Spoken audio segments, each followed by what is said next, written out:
A Chinese doctor warns against a new mutation of the virus, but some netizens are concerned he could become the next Dr. Wenliang, a whistleblower silenced for his efforts.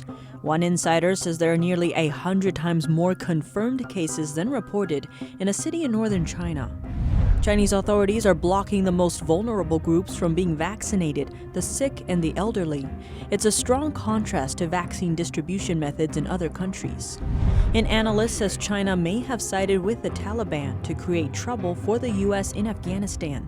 This on the heels of unconfirmed intelligence that China offered to pay insurgents to kill Americans. Some power plants' coal reserves are dwindling. That's as much as China endures electricity shortages. And authorities in China are taking drastic measures to cut down on coal burning. That includes confiscating the fuel from residents and even filling their heating stoves with cement in the middle of winter.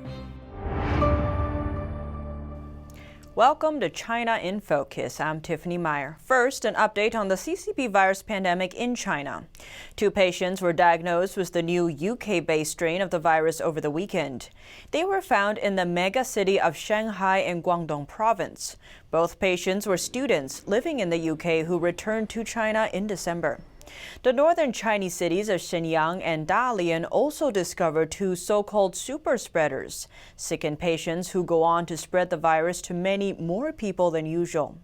In Shenyang, one superspreader infected at least 21 people. Virus cases were found in all 4 of the clinics she had visited. The facilities have since been closed. The discovery comes after last Wednesday when the whole of Shenyang entered what's called wartime status, similar to a state of emergency in the U.S. Over 8 million citizens there have been put under lockdown. All medical institutions below the city level have stopped accepting outpatients. A video posted to Chinese social media went viral over the weekend. It shows a Shenyang doctor warning the public that the local situation is becoming very serious. Netizens have expressed concerns that he could become the next Dr. Wenliang. 1 year ago, Dr. Li from Wuhan shared a warning on social media about the dangers of a never-before-seen, highly contagious virus. But he was quickly silenced by police, who accused him of spreading rumors. He later became infected himself and died of the virus. In the viral video, the doctor from Shenyang warned citizens to stay at home.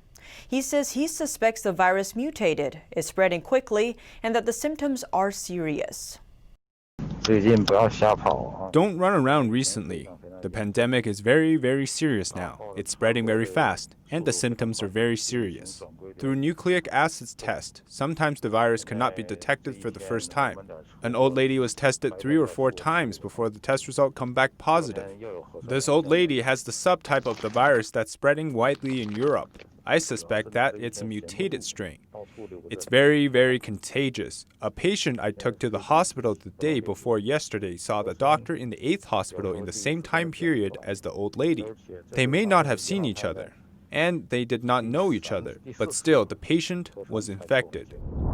And in Dalian, another northeastern city, local media reports only a handful of daily cases. But an insider told us there are a lot more cases in reality. According to data he has access to, Dalian has so far reported over 1,000 cases to authorities in Beijing. This figure is not released to the public. The insider says medical teams from Beijing have arrived in Dalian for assistance, but they are not allowed to work at the front line and have to stay back as technical supports. Only local doctors conduct the tests. The insider has connections to China's Center for Disease Control. The Chinese CDC says Dalian only reports several cases a day, but that doesn't match what experts from Beijing witnessed. The insider adds that many makeshift hospitals are being built in the city. Dalian authorities took the same measures as Wuhan authorities did in the beginning of the pandemic. They completely sealed off entrances of building units with residents still inside. As of now, the city has suspended its long-distance buses. Trains are still running, but anyone leaving Dalian must provide tests of both nucleic acids and antibodies from within 7 days. They must also provide valid health codes.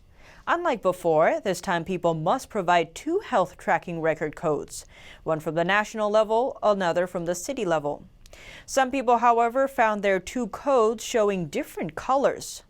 For example, some found the national one showing up as green, meaning everything's fine, and the local one showing up as red, meaning they tested positive.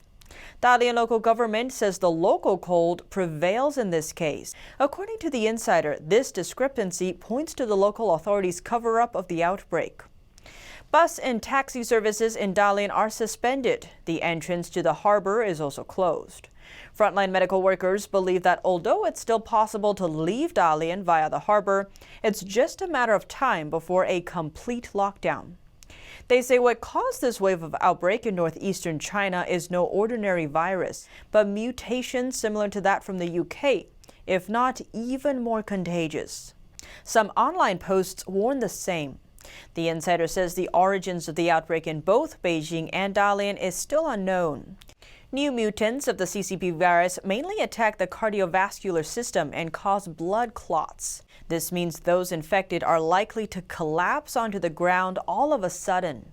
This phenomenon happened a lot in Wuhan earlier last year. The insider says the symptoms of the virus are very diverse. This makes the virus really dangerous because the situation is difficult to assess.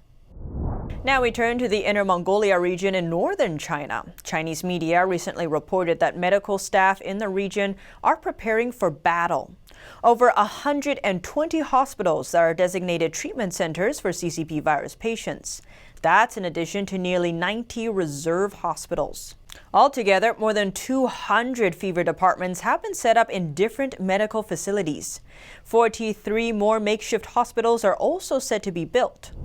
Now to China's vaccine distribution. Chinese state-run media outlets published guidelines for vaccine distribution on Sunday.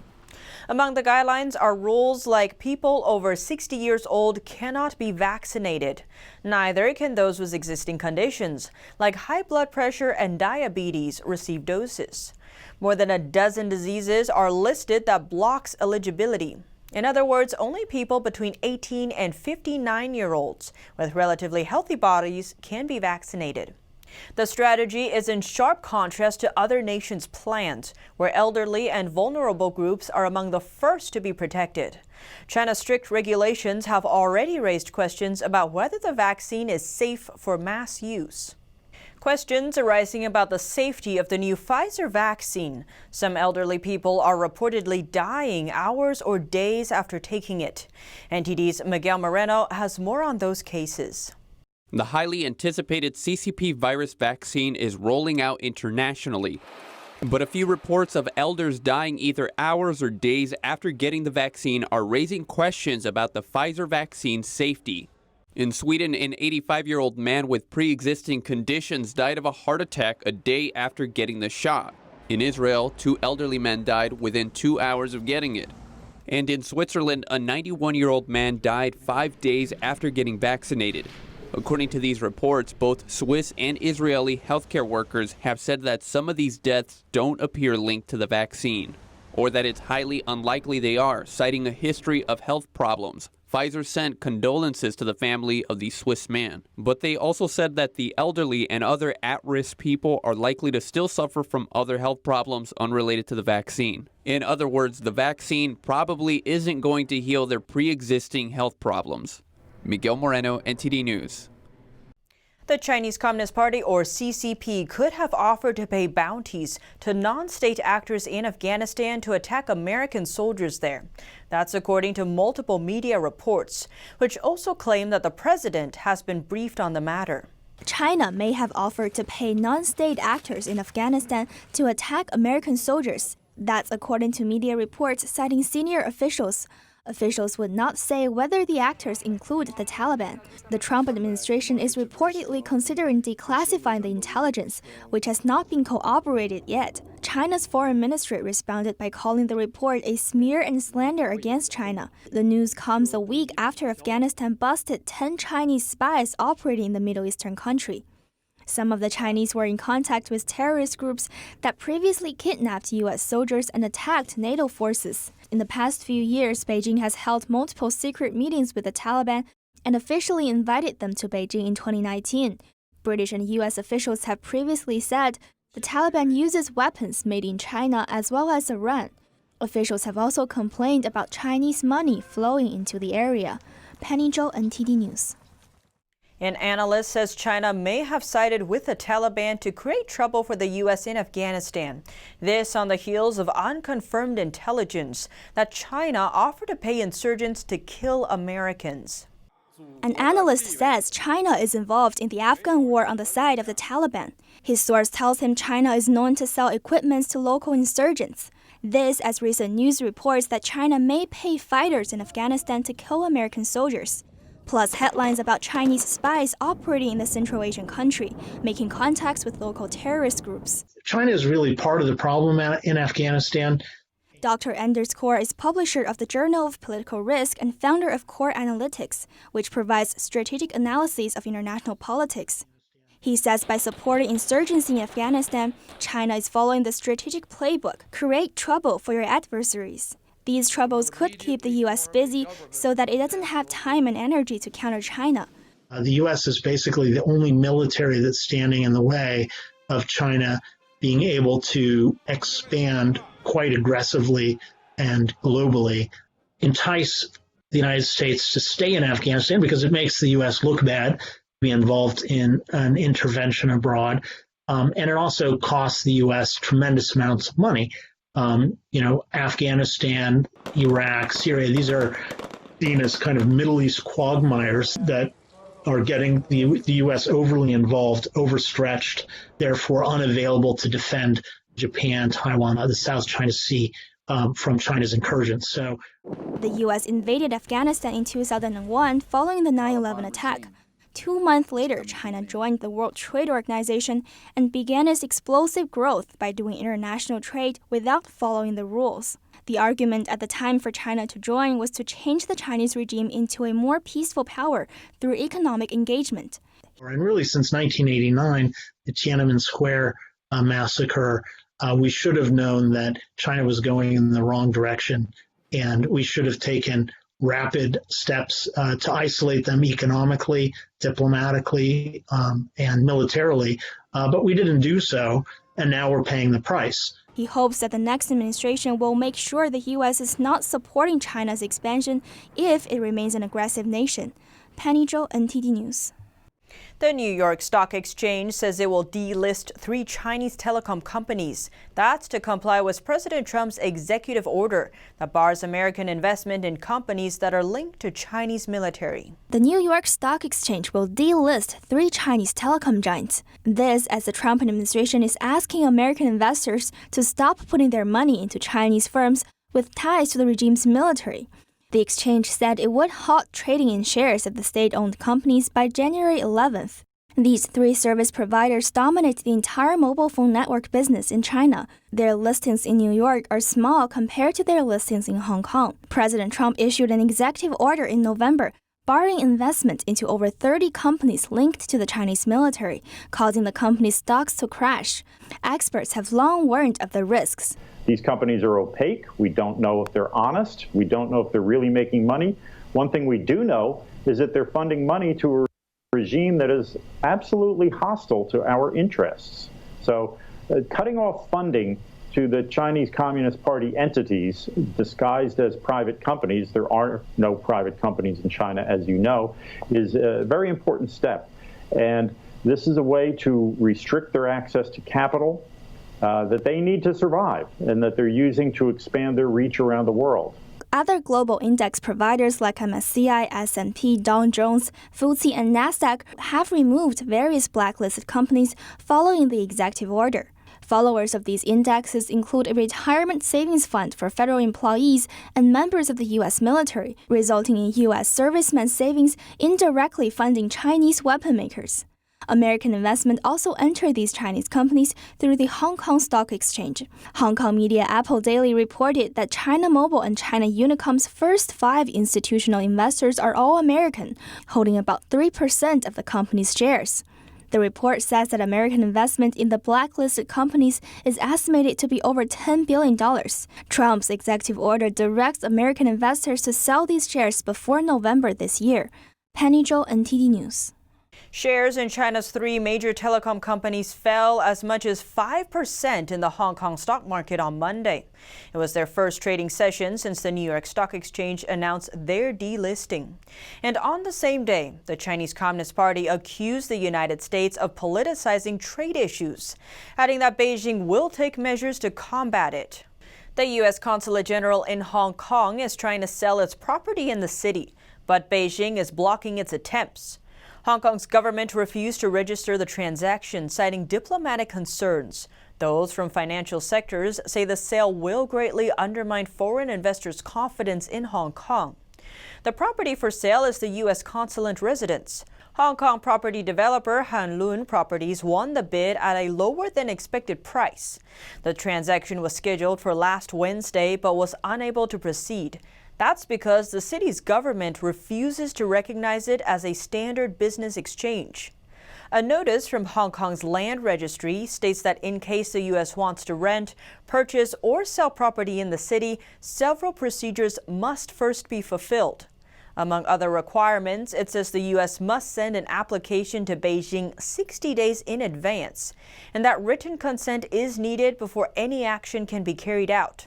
Han Lung Properties confirmed the U.S. response, saying they have compiled the relevant obligations and responsibilities.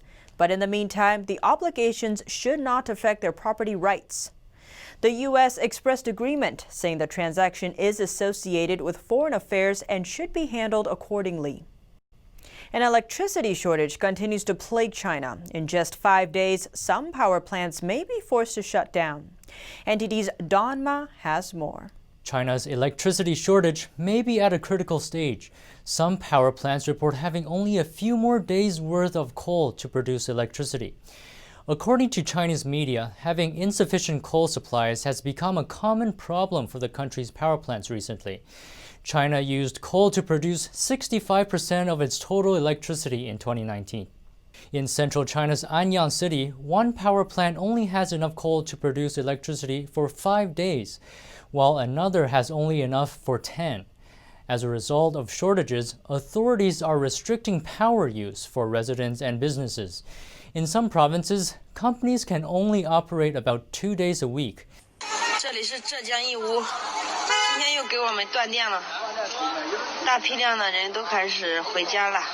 That's after officials announced that indoor heating can only be turned on if outside temperatures drop to near freezing. Street lights have also been turned off. Many are blaming the coal shortage on China's recent sanctions on Australian coal, which accounts for about 60% of China's total coal imports. Chinese state-run newspaper Security Times reported that most of China's power plants are designed to use high-quality Australian coal. Chinese authorities started sanctioning Australian imports like coal in recent months, soon after Canberra withdrew its extradition treaty with Hong Kong following Beijing's passing of its national security law over the city, and after Australian Prime Minister Scott Morrison called for an investigation into China and the origins of the pandemic. Coal exports to China dropped 96% in the first 3 weeks of November. Vessels were held up at Chinese ports carrying coal, valued at about $840 million. Following China's ban on Australian coal, its prices have been growing rapidly the past few months, and coal prices have reached record heights. Reporting by Don Ma, NTD News. At the same time, a northern province is also imposing strict coal burning rules. Authorities there are trying to eliminate coal and coal burning in local households used to heat buildings in winter. That's as the temperature in parts of the region drops below zero. NTD's Shi Wenhui has more. A large-scale triple zero movement is going on in several countries in the northern province of Shanxi, where the temperature has dropped to just 5 degrees Fahrenheit. The purpose of this movement is to prohibit people from burning coal. The policy, however, left hundreds of thousands without any heating to survive the winter. The 3 zeros refer to zero heating boiler, zero coal-fired stove, and zero coal. The movement started about 3 years ago in northern and middle China. The CCP regime launched the movement in the name of environmental protection and ordered affected regions to change their heating supply from coal to either gas, hydro, or electricity. The policy forbids people from generating heat by burning coal in the winter. CCP slogans like, "You will be fined if there's smoke," "Detained if there's a fire," and "Imprisoned if you resist" can be seen on the streets from time to time. According to Radio Free Asia, the local government dispatched a large number of civil servants to break into villagers' homes. They took away people's coal and firewood, dismantled their stoves, and used large vehicles to transport coal from their homes. A set of official data from the locality shows that in just one county, around 30,000 people were dispatched to confiscate heating supplies. They dismantled over 5,000 coal-burning facilities and got over 1,500 tons of coal, more than 73,000 pieces of honeycomb coal, and over 700 tons of firewood from the local residents. RFA reports, citing media professional Hong Tao Chen, that the country's officials' radical behavior may be a result of the provincial ranking system. Officials in counties that rank low in the province may lose their jobs or official titles. Many villagers lost their heating supplies but are unable to bear the cost of alternatives such as natural gas. They're trapped in a very harsh situation. The report says the average monthly cost for gas or hydro heating is over $150. That's far beyond what the average villager can afford. A junior CCP official said he got over $600 of government subsidy. As to how others would manage the situation, he doesn't know. A song that went viral on New Year's Day captures the tragic situations of the villagers who are suffering from this policy. Many netizens express their sympathy towards the Chinese people and blame the CCP.